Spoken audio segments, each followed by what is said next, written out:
good morning guys. Alamin natin ang lagay ng panahon. So ayan, makikita nyo, napakakulimlim na ng panahon at bigla naman bumuhos ang malakas na ulan sa umagang ito.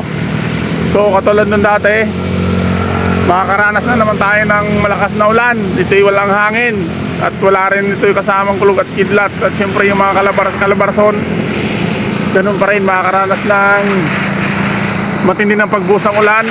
At syempre yung mga nalalapit dyan sa bukid o sa mga matataas na ay kung maaari lang magsilikas na. Tapos dito sa may parting Maynila, ganun pa rin, makakaranas pa rin ng malakas na ulan. At syempre wala nga itong kasamang hangin at syempre ito may kasama itong baha.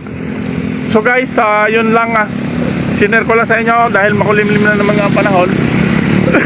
Excuse me po. Kita nyo dito bandang parting dito tayo sa may Anyana subdivision na Tansa Cavite. So kung makikita nyo, napakadilim na dito at ako kanina ay nabasa nga. So yun lang.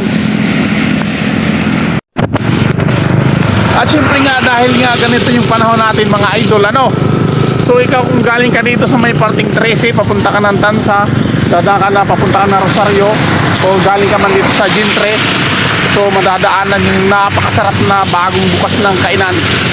So guys, kung galing ka naman dito sa Tansa, papunta ka ng San Juan 1, San Juan 2, so makikita nyo yung bagong bukas na kainan, So ang pangalan yan guys, season plate Tapsihan 24 hours mga idol.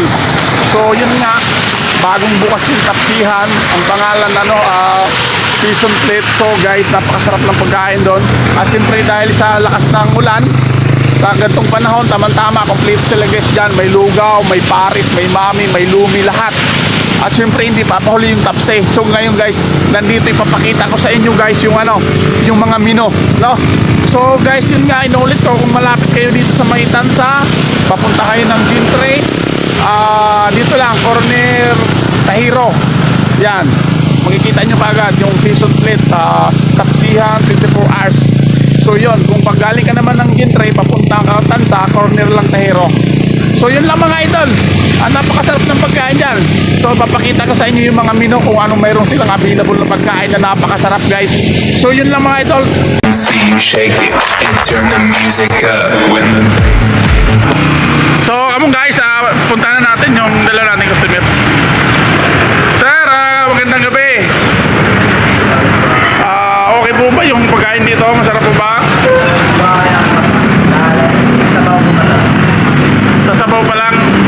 Bali lang, ilang bis na po kayo kumain dito? Ngayon pa lang po, pero pinito na namin, i-recommend namin. Yun.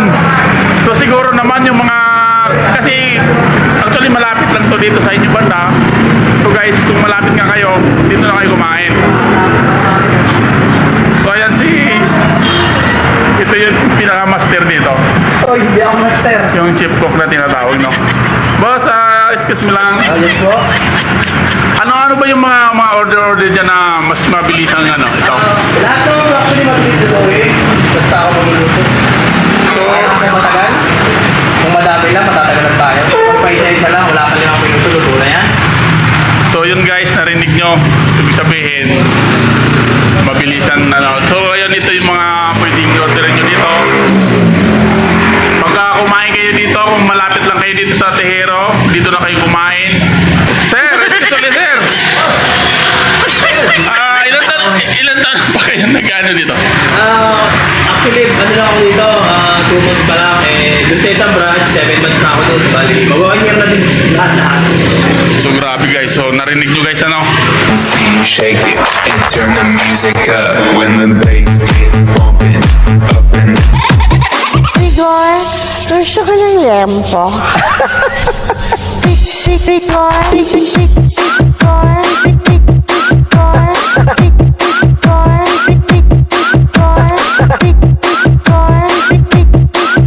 see you shake it and turn the music up when the bass gets bumping up.